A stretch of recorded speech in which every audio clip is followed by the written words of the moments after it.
คะวะโตอะระหะโตสัมมาสัมพุทธัสสะนะโมตัสสะภะคะวะโตอะระหะโตสัมมาสัมพุทธัสสะ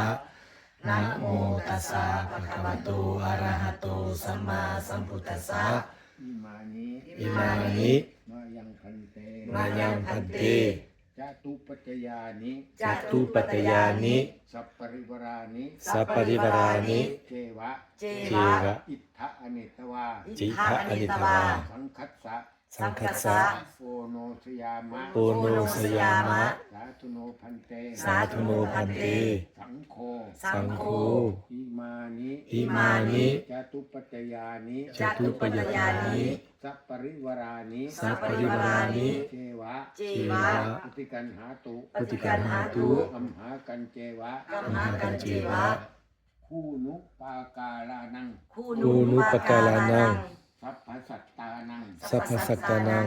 ภูมะเทวตานัง ภูมะเทวตานัง ทีครตัง ทีคารตัง หิตายะ หิตายะ สุขายะ สุขายะ ข้าแต่พระสงฆ์ผู้เจริญ ข้าแต่พระสงฆ์ผู้เจริญ ข้าพระเจ้าทั้งหลาย ข้าพระเจ้าทั้งหลาย ขอถวาย ขอถวาย ปัจจัยสี่ ปัจจัยสี่ เพื่อทัพพระสัง เพื่อ เพื่อทัพพระ เพื่อทัพพระ สังฆะ สังฆะ ปฏิการณะ ปฏิการณะ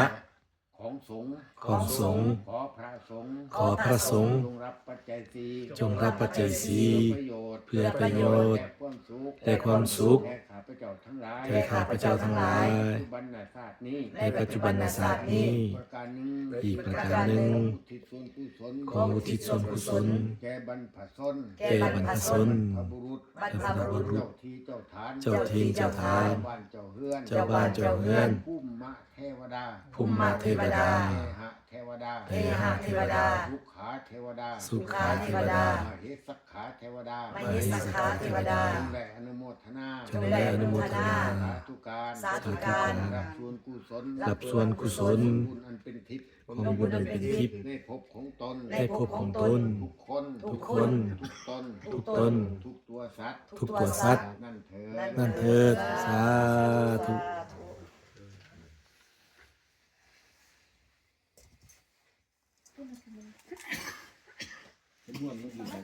จำนวนในจุดบ่จำนวน3,550 ก็ได้ 3,550 จดสิเกี้ยเพื่อนแม่บาง อันน่ะก็ต้องจุดเนาะก็ต้อง 3,510จดใช่ไหม บ่ได้อยู่ในพุ่มอาตมาวัดก่อนเลยเอาปืนตุรุมเอาตรงก่อน3,550อ่ะเอาจ่ายเพิ่น โดย มีหมดครบหมดอย่าลืมเช็คเฮาเช็คซะนะคือกัน เขียนเลยคนละ3,510คนละ กระเจ้าเลยเขียนให้เพิ่น เวลาใส่นั่นน่ะ3,550 ดีก็ยังมีคนโมทนานำฮอพอ แม่นเฮาก็ได้ ก็ให้ได้เอามาได้ตื่นกันไปสร้างซ้ายมันจบมันงามเขาหน่อยแก่คนมาสุดนานนี่ก็โถ่สิดี โอ้ยส ดี เปซ ใจ สกอร์ได้ไปบุญเขาจะเลื่อนขึ้นเลย คนเห็นเขาก็จะท่านต่ออีกไป งาม เอาเห็น แม่นเนาะ จบงาม ผู้เป็นโฆษณานั่นเป็นของ เขาไม่เห็นเขาก็ดีใจนะเขาเห็น เพิ่นออกเขาไปเพิ่นก็เห็นว่าเฮามาให้บัตร3บาท ผู้ได้ปัจจัยสถานนั่นแหละ บ่ทันได้ถามเพิ่นว่าไม่ออกกัน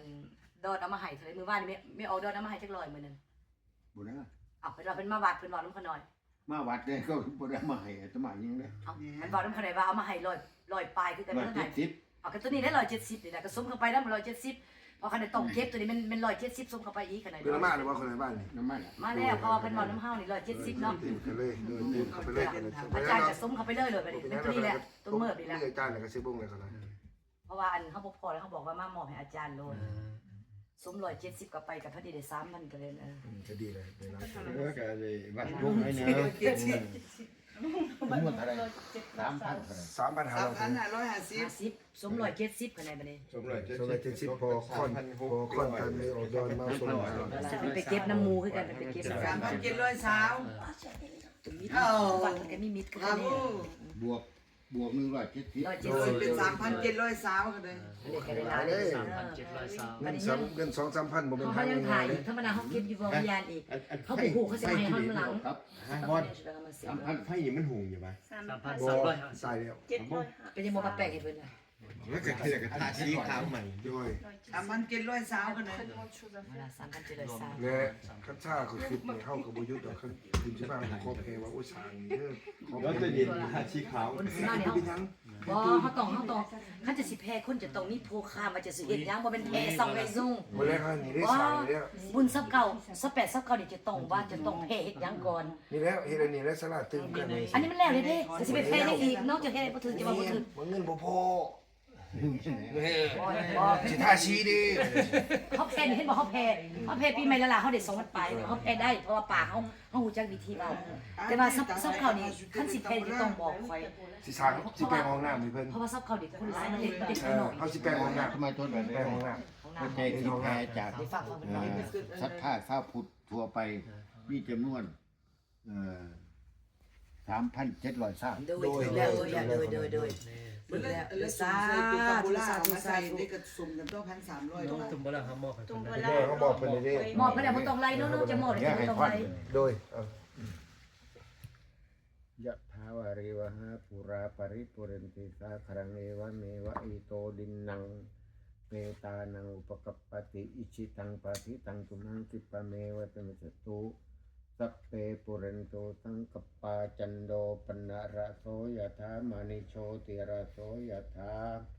สัพพิติโยวิวัชชันตุสัพพะดุโคสัพพะพโยสัพพะโรโกวินัสตุมาเตภวัตวันตารโย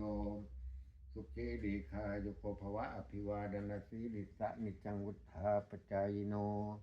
จัตตารโอธรรมาวัฏันติอายุวันโนสุขังบลังรัตนตยานุภาเวนะรัตนตยเตยสาดุคาโรขพยาเวราโสกาตตุจุปัตตวะอาเนการตรายปีวินาสันตุอเสสโตเยยสิทธิธนังลาพังโสธิภกยังสุขังบาลังสิริอายุจะวันโนจะโภคังวุฒิเจยตวาสัตตาวสาจายุจะจีวสิทธิภวันตุเต